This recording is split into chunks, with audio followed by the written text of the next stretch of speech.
Hola, buenos días, bienvenidos hermanos un domingo más al resumen del Ven Sígueme. Esta semana el título de la clase es De tal estima como las riquezas de toda la tierra. Y veremos a lo largo de la lección, ahora enseguida, a qué se refiere el título con que le tenemos que tener a esa cosa más estima que a las riquezas de toda la tierra. Hoy, en el contexto histórico de estas secciones que vamos a ver hoy, que vamos a ver de las 67 a las 70, pues bueno, para empezar, Oliver Cowdery y John Whitmer se disponían para viajar a Missouri para recaudar fondos para la prensa de la imprenta, porque recordad que en secciones anteriores vimos que querían poner una imprenta para publicar sus propios libros para la iglesia, incluidos libros para niños, no sé si recordáis esa clase. Entonces pues estaban en esto de querer poner la imprenta, que en este momento todavía no estaba, ¿no? Entonces ellos se disponían a ir para recaudar fondos y ir a Missouri a por comprar la prensa de la imprenta. Cuando iban a partir para allá, el profeta convocó una conferencia para todos los élderes y entonces pues tuvieron que retrasar un poquito esa salida. En esa conferencia lo que querían era tratar varios temas y el primero de ellos fue la publicación de las revelaciones que se habían dado hasta el momento.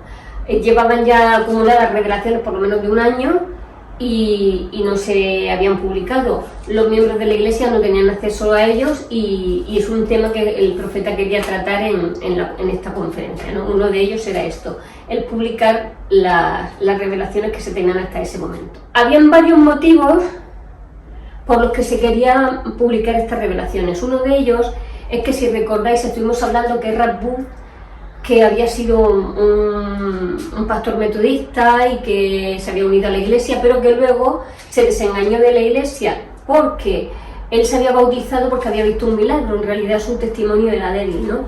Entonces todo eso hizo que él se alejara de la iglesia y empezó a publicar cartas con propaganda antimormona.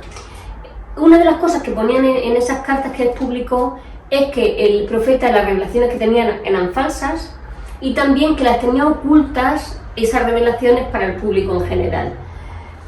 El profeta decidió, para acabar con eso, con esas murmuraciones, y claro, porque los vecinos de la zona e incluso algunos santos, al leer esas cartas, pues empezaron a dudar de muchas cosas, ¿no? Entonces el profeta, para acabar con esas dudas, para calmar la mente curiosa de algunos vecinos y para quitar también esa publicidad negativa, pues decidió que una de las cosas que debería de hacer era publicar las revelaciones que tenían hasta ese momento. En ese momento los santos, los miembros de la iglesia, no podían leer las revelaciones, no estaban en ningún libro.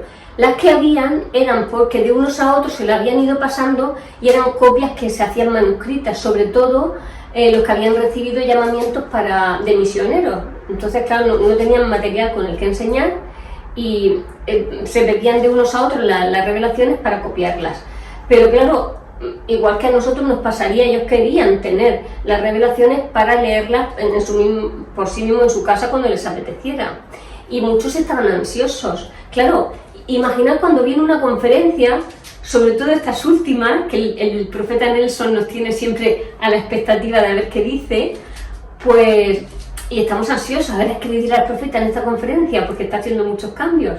Pues si nosotros, que tenemos las revelaciones y luego tenemos la liana de las conferencias y en internet para verlas cuando queramos, y estamos ansiosos por escucharle, pues imaginaos, ellos que no las tenían, pues les gustaría tenerlas para estudiarlas, para leerlas, para aprender de ellas. Por todo esto, el profeta decidió publicar las revelaciones para también ayudar a los miembros a progresar, a los misioneros a ejercer mejor su labor y a calmar las mentes inquietas de los vecinos. Algunos élderes, entre ellos David Whitmer, no se sentían muy a favor de esta idea de publicar las revelaciones. Ellos creían que el profeta Smith era un profeta, ellos creían que las revelaciones eran verdad, pero se avergonzaban un poco bastante, porque claro, como ya hemos visto en otras revelaciones también, hemos hablado del profeta José Smith, que era un hombre de Dios, pero que era un hombre que había ido poco al colegio. Su educación pues era muy básica, su lenguaje muy limitado, su gramática pues no era muy buena. Y entonces, claro, a estos élderes que estaban en contra, lo que les preocupaba es que la información que el Señor le daba al profeta, a los demás les llegara filtrada por el lenguaje pobre de José Smith. El Señor no sentía ninguna vergüenza ni ninguna preocupación. Al final, después de mucho debatir, se decidió que se iban a imprimir 10.000 copias de esta colección de las revelaciones, que se publicó al final con el nombre de El Libro de los Mandamientos. Habían decidido que se imprimirían 10.000 copias, pero al final, por distintos problemas, entre ellos el económico, pues solamente se publicaron 3.000 copias. Como todo buen libro, este libro requería también un prefacio, que es como la introducción que pone al lector en situación de qué es lo que va a leer. Y le asignaron a Marlene, a Sidney Rigdon y a Oliver Cowdery que escribieran un prefacio para el Libro de los Mandamientos. Los tres se pusieron manos a la obra a escribir ese prefacio, pero cuando ya estuvo escrito, los élderes en el consejo, pues a ninguno les gustó ese prefacio, ni siquiera a ellos mismos que lo escribieron. Entonces le dijeron al profeta que consultara con el Señor al respecto, a ver qué hacían con ese prefacio, y el Señor lo que hizo fue él mismo dar una revelación, y esa revelación iba a ser el prefacio del Libro de los Mandamientos, que es la sección 1 de Doctrina y Convenios. Esta clase, hablando muy parecido a esto, ya la dimos el primer domingo de enero de este año. Hablamos de la sección 1 y de su contexto. Lo digo por si queréis volver a YouTube y buscar la lección de enero de este año. El prefacio que dio el profeta José Smith, como hemos dicho, se encuentra en la sección 1 de Doctrina y Convenios. Cuando José pronunció las palabras que el Señor le había revelado como prefacio, pues la mayoría del consejo aprobaron plenamente esas revelaciones y estaban dispuestos a testificar de que esas revelaciones venían de Dios. Pero había el otro grupo, pues que aunque sabía que venían de Dios, pero dudaban mucho del lenguaje, ¿no? Aunque algunos élderes no estaban dispuestos a testificar porque, como hemos dicho antes, se avergonzaban un poco del lenguaje que utilizaba el profeta, el Señor dijo que no se avergonzaba. Y en su prefacio él mismo, el Señor, testificó que las revelaciones provenían de él y que eran dadas a sus miembros según su manera de hablar. No eran dados según la manera de hablar de Dios, según la manera de hablar de sus miembros. Yo estoy segura que si tuviéramos que hablar de este tema con unos niños de primaria, pues seguramente lo estaríamos diciendo con otra manera de hablar. Y si lo estuviéramos diciendo a unos jóvenes, pues también seguramente utilizaríamos un poco otra manera de hablar. Entonces, si el Señor tiene que dar una revelación a una persona que su educación es lectiva, es poco fluida, pues tiene que utilizar unas palabras que el que va a recibir esa revelación las entienda. Si el Señor hubiera utilizado un lenguaje muy refinado con palabras preciosas y poderosas, como le pasaba al hermano de Jared, pues igual José Smith no hubiera entendido algunas de esas palabras. Por eso el Señor, cuando nos tiene que decir algo a cualquiera de nosotros, nos lo dice en un idioma que podamos entender y con unas palabras que conozcamos. Igual con el profeta. Posiblemente por eso algunos de los élderes les parecían que eran palabras pobres, pero no porque el profeta se las inventara, sino porque el Señor le habló al profeta de manera que él pudiera entender plenamente qué es lo que el Señor le estaba diciendo. Y les dio de alguna forma, al testificar el Señor mismo en su prefacio sobre esto, una lección a los demás. A los que se avergonzaban, el Señor les lanzó un desafío, para que así supieran que las revelaciones que estaba dando el profeta realmente venían de Dios.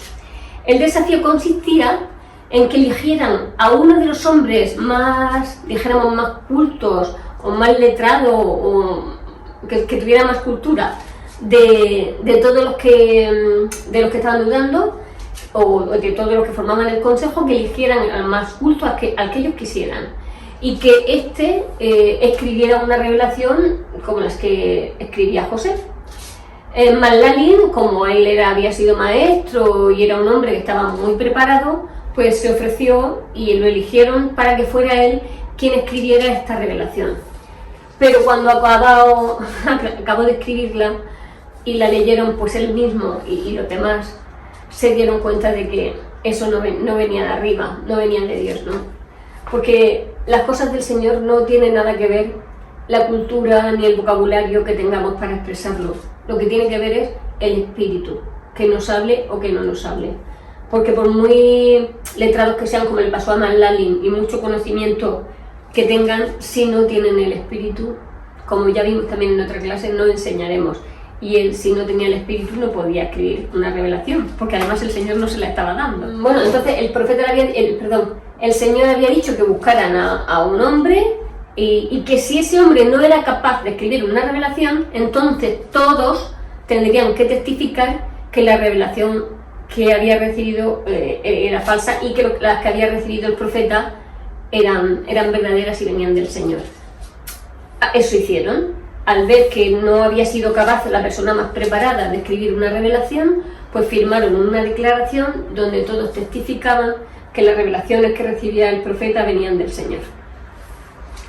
En la sección 67, el Señor se dirigió también a los que cuestionaban el lenguaje usado por José Smith en las revelaciones que se le dieron.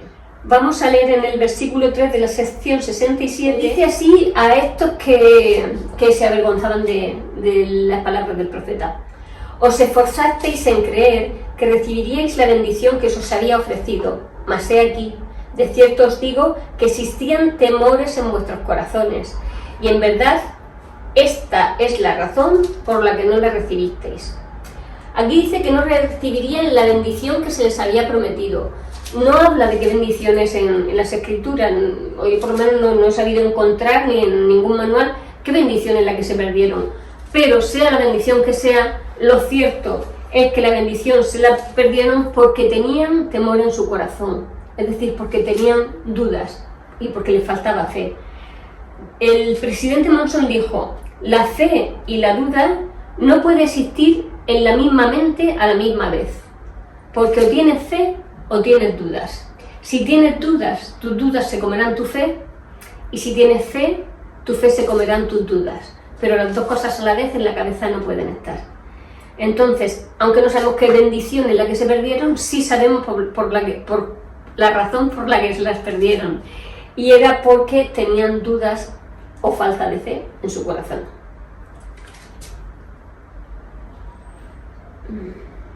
En el versículo 5, lo voy a leer, un tico. En el versículo 5 dice: vuestros ojos, los de estas personas que desconfiaban del profeta, dice, han estado sobre mi siervo José Smith, hijo, y su lenguaje y sus imperfecciones habéis conocido, y en vuestro corazón habéis procurado conocimiento para poder expresaros en un lenguaje superior al suyo. Esto también lo sabéis. Es decir, habían estado mirando con lupa al profeta, sabían sus imperfecciones y trataban de buscar algo para sobresalir ellos sobre el profeta. Eso claramente denota que había una envidia y un deseo de ser el profeta ellos, ¿no? Y por eso buscaban sacarle faltas a este. Entonces vemos que el Señor reconoce en la Escritura que ellos conocían las debilidades, las imperfecciones del profeta. Es decir, que el profeta no era perfecto. Pero el Señor, como ellos tenían un poquito así de envidia, el Señor les dice en el versículo 10: y además de cierto os digo que es vuestro el privilegio, y os hago una promesa a vosotros, los que habéis sido ordenados a este ministerio, que si os despojáis de toda envidia y temor, y os humilláis delante de mí, porque no sois suficientemente humildes, el velo se rasgará, y me veréis, y sabréis que yo soy, no con la mente carnal o natural, sino con la espiritual.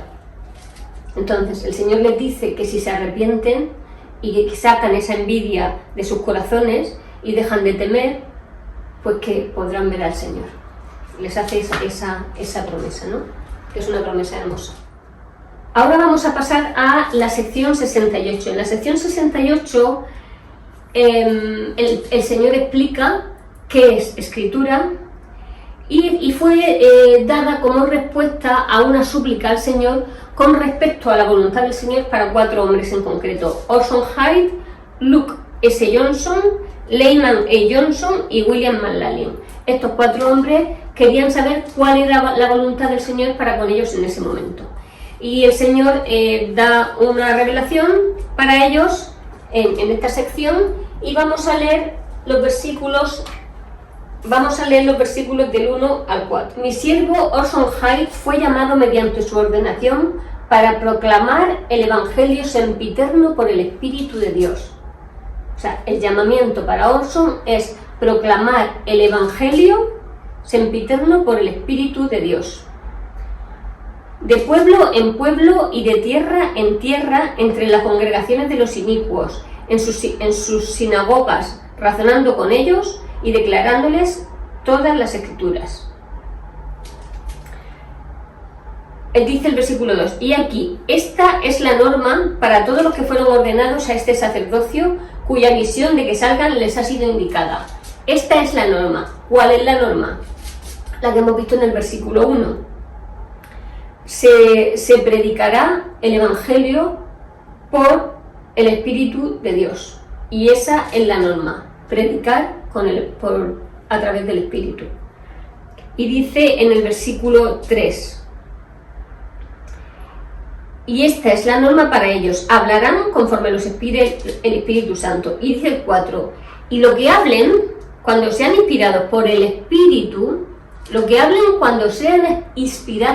Espíritu, será Escritura, será la voluntad del Señor, será la intención del Señor, será la palabra del Señor, será la voz del Señor y el poder de Dios para salvación.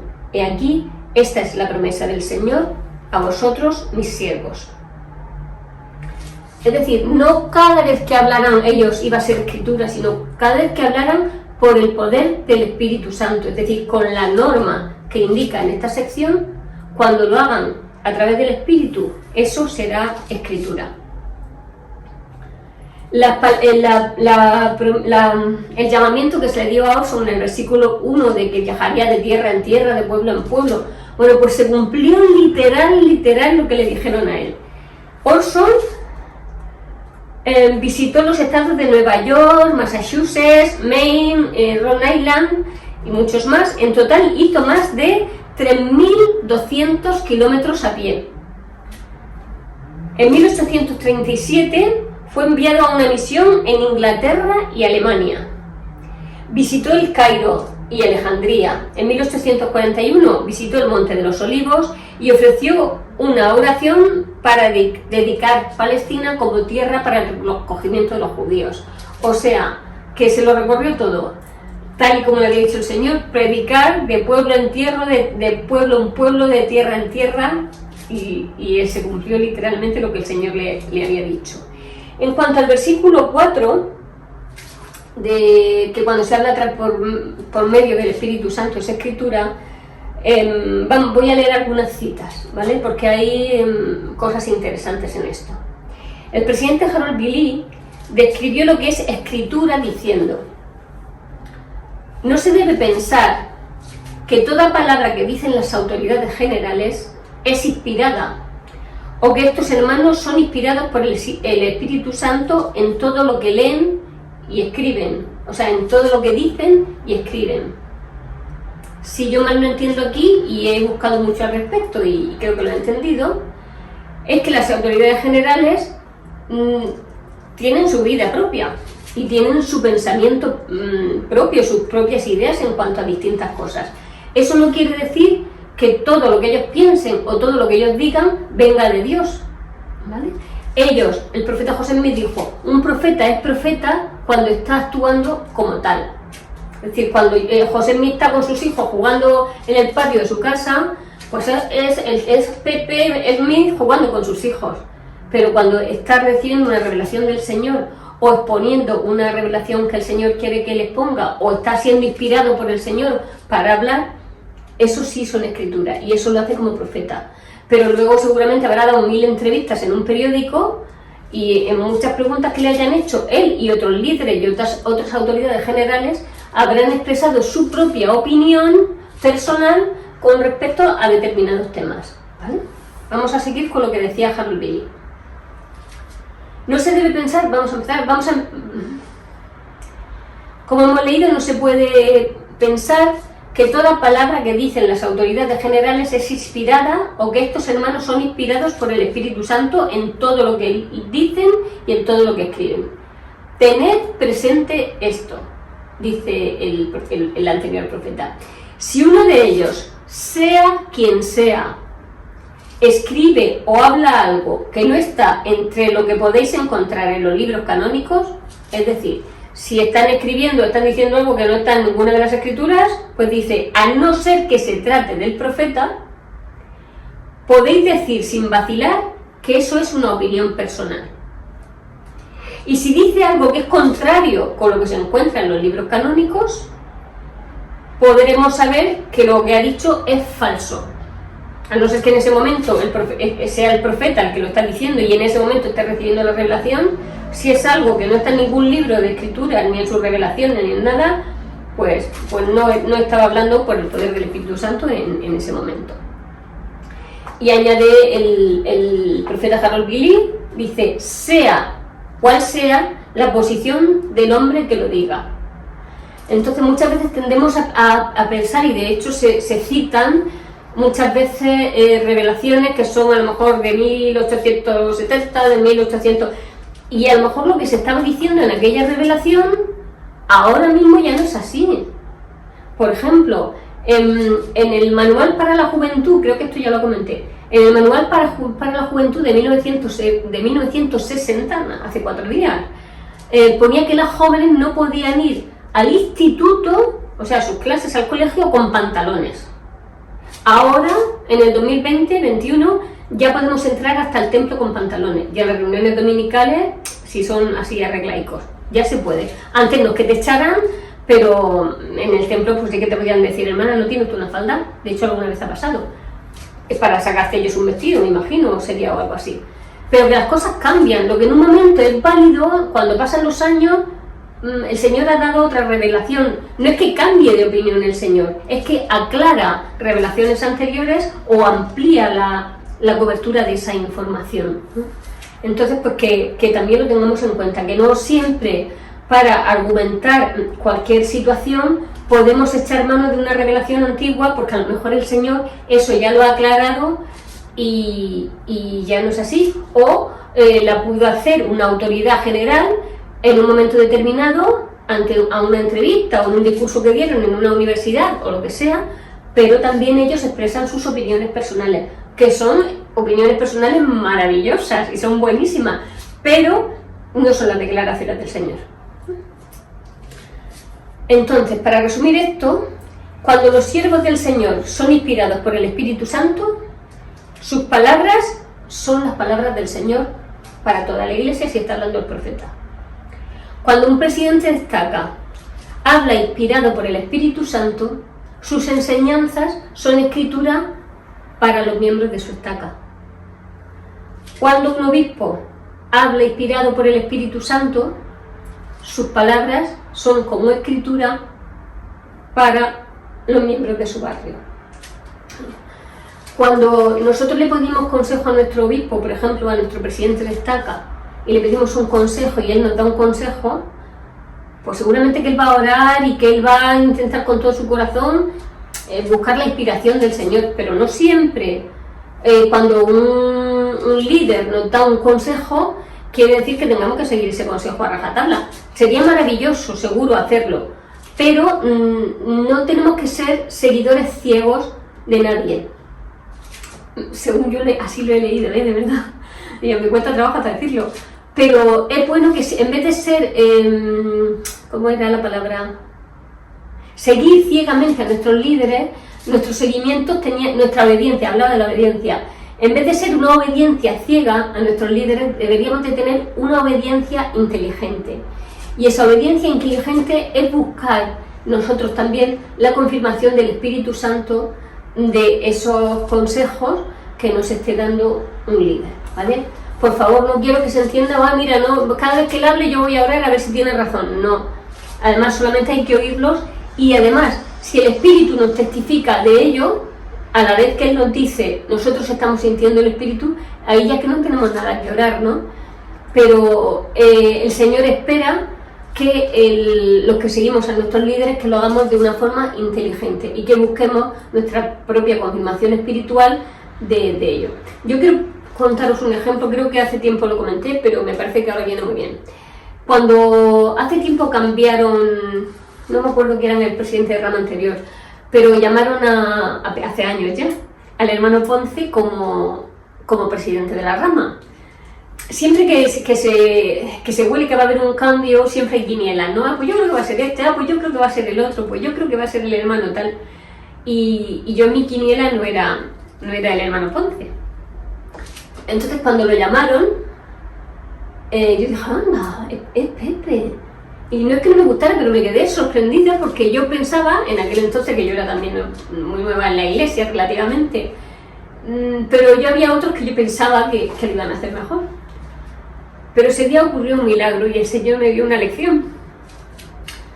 Cuando Él dejó su silla abajo, donde estamos todos, y subió las escaleras, y subió al estrado, y ocupó su asiento, y yo lo miré, y sentí en el fondo de mi corazón que había sido llamado por Dios. Y me sentí fatal, porque yo lo quería mucho de siempre, si era mi amigo, pero en ese momento no pensé en él. Y pensé, se ha tenido que equivocar el Señor. No por nada, sino porque era tan cercano a mí que siempre parece que a los que son líderes los vemos como más. No sabría explicarlo.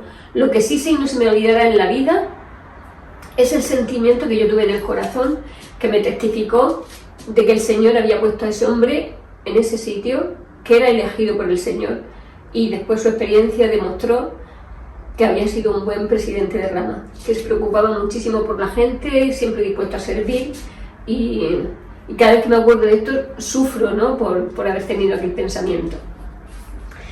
A esto me refiero que no siempre tenemos que, aunque no pasa nada si lo hacemos, pero tenemos que confiar en nuestro líder, pero no de forma ciega, ¿no? Porque también son personas y también tienen su opinión personal. Entonces su opinión personal no siempre tiene que coincidir con la nuestra y pues eso, pues sus consejos bienvenidos sean, pero imagínate que él me dice, pues Cari, mira, es que yo te voy a dar un consejo, yo creo que te tienes que ir a vivir a Valencia, por ejemplo, que me encanta Valencia. Y seguramente sería un buen consejo, pero es que yo me quiero quedar en Cartagena, ¿sabes? Y entonces pues ni siquiera creo que tendría que orar al Señor para ver si vivo allí o vivo aquí, porque el Señor dice que tenemos que hacer muchas cosas por nuestra propia voluntad, y una de ellas es elegir dónde quiero vivir. Bueno, vamos a continuar con esta sección 68 y vamos a pasar a otro tema que se encuentra en los versículos del 25 al 26 y habla de las responsabilidades de los padres y de las madres con respecto a sus hijos. En el versículo 25 dice: y si hay padres que tengan hijos en Sion o en cualquiera de sus estacas organizadas y no les enseñan a comprender la doctrina del arrepentimiento, de la fe en Cristo, el Hijo de Dios viviente, del bautismo y del don del Espíritu Santo por la imposición de manos, al llegar a la edad de 8 años, el pecado será sobre la cabeza de los padres. Entonces, aquí nos dice lo que no dice solamente enseñar a los hijos, sino ayudarles a comprender, ¿vale? Y vamos ahora a profundizar un poco en esto. Y también vamos a analizar estos puntos que dice que dicen aquí en las Escrituras, que son las cosas que tienen que enseñar los padres a los hijos. Pero hay una cosa aquí que quiero matizar, no matizar, sino enfatizar. En el versículo 25 al final dice: al llegar, que si no bautizan a los hijos y le enseñan estas cosas al llegar a la edad de 8 años, el pecado será sobre la cabeza de los padres. No serán los hijos los culpables de no haberse bautizado, sino de los padres de no haber hecho su trabajo. Como digo aquí, no habla de tienes que hablarle a tu hijo del Evangelio, tienes que preparar a tu hijo para el bautismo, tienes que hablarle, no tienes que hablarle, tienes que ayudarles, enseñarles a comprender la doctrina, porque a lo mejor le hablamos del Evangelio, pero no están comprendiendo la doctrina. Igual les hablamos del bautismo, que se tienen que preparar, pero no están comprendiendo esa doctrina. Entonces hay que enseñarles a comprender la doctrina de Cristo. No solamente hablarles, sino ayudarles a que la comprendan. Porque si no les va a costar trabajo ser obedientes a algunos mandamientos y no entenderán el propósito del Evangelio. Aunque sean muy pequeños, evidentemente no lo van a comprender al principio, pero la misión de los padres es ayudarles a comprender la doctrina para que quede en ellos, para que quede en sus corazones. Harold Billy nos da 5 puntos en el que se podrían resumir esas enseñanzas que de lo que acabamos de leer y de los versículos siguientes nos lo resumen en 5 puntos. Primer punto: los niños deben de ser bautizados a la edad de 8 años. Eso ya lo vimos en su momento, también de que los niños se tenían que bautizar a la edad de 8 años, cuando ya sean capaces un poco de comprender la doctrina y el convenio que van a hacer. Segundo, deben enseñar a sus hijos también a orar. Tercero, enseñarlos a caminar en las vías del Señor. Cuarto, enseñarles a guardar el día de reposo, y como dice la Escritura, para que más íntegramente se conserven sin mancha del mundo. Santificarás tu día santo. Pues hay que enseñar a los hijos a santificar el día de reposo. Y el quinto, deben enseñarles a no ser perezosos ni en la iglesia ni en su vida personal y privada. Habla de que los hijos no tienen que ser perezosos, pero también en la sección habla de los hombres o las mujeres perezosas, ¿no? Al Señor no le gusta la pereza, no le gusta que seamos perezosos. Hay una cita de un profeta que habla de aquellas personas que son perezosas, que no les gusta trabajar y que viven de ayudas gubernamentales. Por supuesto, el Señor no se está refiriendo, ni el profeta tampoco, no se está refiriendo a esos hombres que no encuentran trabajo, que a veces están desesperados porque no tienen nada que trabajar y a lo mejor pues están cobrando una ayuda que les da el Estado en otros países y también en España. No se está refiriendo a esas personas cuando habla de los perezosos, ¿vale? Esas personas son, pues eso, pues que no... Ahora, y sobre todo ahora mismo en este tiempo tan difícil en casi todo el mundo, pues el trabajo está mal y bueno, afortunadamente para algunos países pues hay ayudas para que esas personas tengan, aunque solo sea lo básico para vivir, ¿no? Se refiere a las otras personas, a los que no les gusta trabajar o a las que no les gusta trabajar y les gusta pues vivir de eso, porque dice, bueno, pues si de este sitio me saco 300 y de otros 300 más 200 que se saca mi mujer por otro lado, pues eso no le gusta al Señor. Tenemos que esforzarnos por ser autosuficientes económicamente y tenemos que prepararnos para ser unas personas empleables y que sea fácil encontrar trabajo, por lo menos porque estemos preparados, porque si no tenemos ningún tipo de preparación va a ser todavía más difícil. El profeta, el Señor, llama perezosos a los que no quieren trabajar, no a los que no tienen la oportunidad de trabajar por las circunstancias o por su situación personal de enfermedad o por lo que sea, ¿no? Nadie se tiene que sentir mal por estas palabras, porque se refiere a eso, perezoso, de que yo es que soy un perezoso, que no tengo ganas de hacer nada y soy un vago. No, esas personas por supuesto tienen que cambiar y arrepentirse de esa actitud, porque al Señor no le gustan los perezosos ni las perezosas, pero no se refiere a ellos, ¿no? Sino a las personas que realmente no quieren trabajar. Y entonces él dice que tenemos que enseñar a nuestros hijos a no ser perezosos, ni para las cosas de la iglesia ni para su vida personal, porque si son perezosos su vida no va a ser muy brillante ni muy cómoda. Vamos a continuar con una cita del profeta Kimball. Dice, hay casos, porque estamos hablando de que los padres enseñan a sus hijos, dice, hay casos en que los esfuerzos justos de los padres tropiezan con la rebelión de un hijo. Sin embargo, cuando los padres no dejan de esforzarse por enseñar a sus hijos, hay esperanza. Todos conocemos casos. Unos padres maravillosos que tienen varios hijos y uno pues le sale rebelde, o 2 o 3 o lo que sea, ¿no? Y los padres, hay veces que algunos que tiran la toalla, mira, yo ya es que no puedo más, ya que haga lo que quiera. Dice, si los padres siguen esforzándose por enseñar a sus hijos, aunque sean rebeldes, hay esperanza. Y dice el profeta Kimball, he visto a hijos de buenos padres rebelarse, resistirse, pecar y ponerse en contra de Dios. Con eso han llevado tristeza a sus padres, que han hecho lo mejor para enseñarles una línea de conducta. Pero repetidamente veo que muchos de esos muchachos, después de años de vagabundear, se arrepienten y cambian, maduran y se dan cuenta de todo lo que han perdido por esa conducta. Y esto ocurre porque a pesar de todos los vientos adversos a los que han sido expuestos y que ha influido en ellos, ha influido muchísimo más lo que aprendieron en sus hogares cuando estaban con sus padres. Esa enseñanza que los padres les daban diariamente, orando juntos, enseñándoles una línea de conducta, esa influencia fue en ellos mucho mayor que la influencia externa que pudieron tener con todas esas dificultades por las que pasaron. Entonces, cuando maduran, se dan cuenta de eso y se arrepienten de su conducta y empiezan a vivir conforme lo que aprendieron. Y empiezan también incluso a ser ellos una buena influencia para otras personas. Y cuando forman su familia, tratan de enseñarle los mismos principios que le enseñaron a ellos sus padres. ¿Por qué? Porque se han dado cuenta, aunque hayan tenido que estar un tiempo vagabundeando, como dice el profeta, se dan cuenta que eso es lo mejor para sus vidas y quieren lo mejor para las vidas de sus hijos.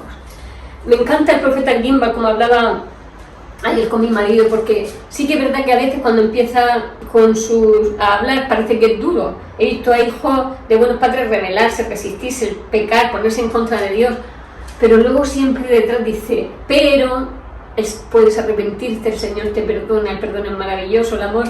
Entonces a mí me pasó con el libro del milagro del perdón, que al principio era como, tengo todos estos pecados que dice aquí, pero luego cuando termina esa parte, empieza la parte del perdón, y me encanta por eso. Todos conocemos el himno de Soy un hijo de Dios, y en ese himno, que es de niños, pero no es de niños, porque todos somos hijos de Dios, aprendemos cómo los hijos dicen a los padres, guíenme, enséñenme la senda a seguir.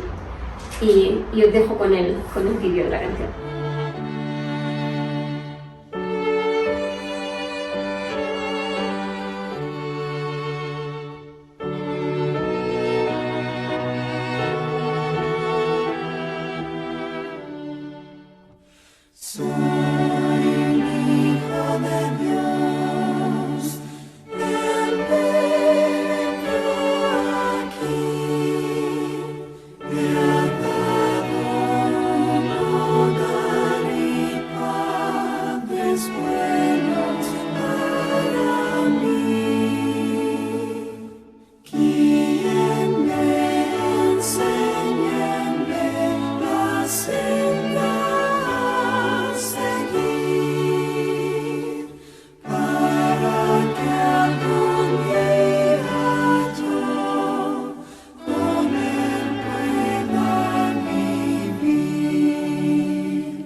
Ahora pasamos a la sección 69. En la sección 69 nos habla de que el 20 de noviembre de 1831 Oliver Cowdery y John Whitmer se iban ya para Missouri con las revelaciones para que se imprimieran y formar el libro de los mandamientos. Ellos tenían que ir andando, entonces tenían que pasar por unas zonas del oeste que eran muy poco pobladas y era peligroso ir por ahí solo, y es por eso que el Señor da la orden a John Whitmer de que acompañara a Oliver Cowdery para proteger el dinero, pero no porque desconfiara y Oliverio Cowdery no fuera digno de la confianza del Señor, no era por eso, era para proteger el dinero y para proteger a Oliverio Cowdery también durante el camino, ¿no? Es un versículo que yo es que me quedé un poco así cuando leí y decía buscar un hombre fiel para que vaya con él, y dije, uy, esto es que no era muy bueno, pero no, después leí y no se trata de eso, sino de que era para proteger el dinero, que también era importante, pero también para proteger a Oliver Cowdery de los peligros que habían por esas zonas tan poco transitadas. En la sección 70, que es ya la última sección, el Señor llamó a 6 hombres, entre ellos al profeta José Smith, como mayordomos de las revelaciones, con la responsabilidad de publicarlas al mundo. ¿Vale? Entonces, el mayordomo, sabéis que es el que cuida de algo, el que tiene que... Entonces, esos hombres eran los que tenían que cuidar de las revelaciones y publicarlas para que las demás las conocieran. En esta sección 70 es donde es en la que está el título de la lección, porque nosotros rendiremos cuentas de las revelaciones que Dios nos ha dado. No nos la ha dado para tener un libro ahí y ahora ya de nosotros, no, sino para que las leamos y para que apliquemos esas revelaciones a nuestra vida, esas enseñanzas, y le tengamos más aprecio que a la riqueza de toda la tierra. Fijaos, si en toda la tierra hay riquezas, pues más que todas esas riquezas es el aprecio que tenemos que tener a las revelaciones del Señor. Yo sé que el libro de Doctrina y Convenios es un libro de Dios, y sé que las revelaciones que contiene son verdaderas y que nos acercan a Dios y que pueden ayudarnos a recibir la vida eterna. Jesucristo es mi Salvador y lo amo con todo mi corazón.